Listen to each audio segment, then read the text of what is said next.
నీ శత్రువు నీ ముందుకు వచ్చి ఆకలి గురుంటే వాడికి అన్నం పెట్టన్నాడు. శత్రువుకి పెట్టాను అనుకొని పెట్టు. నీ భర్తను చేయని.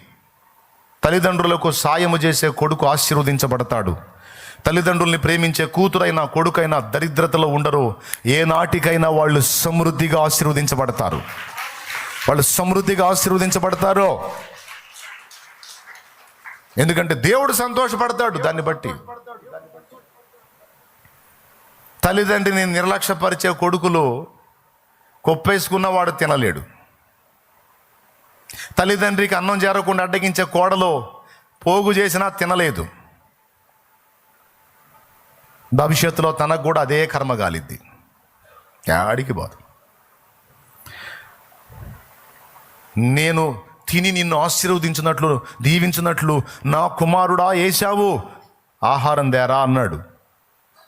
ఎందుకు?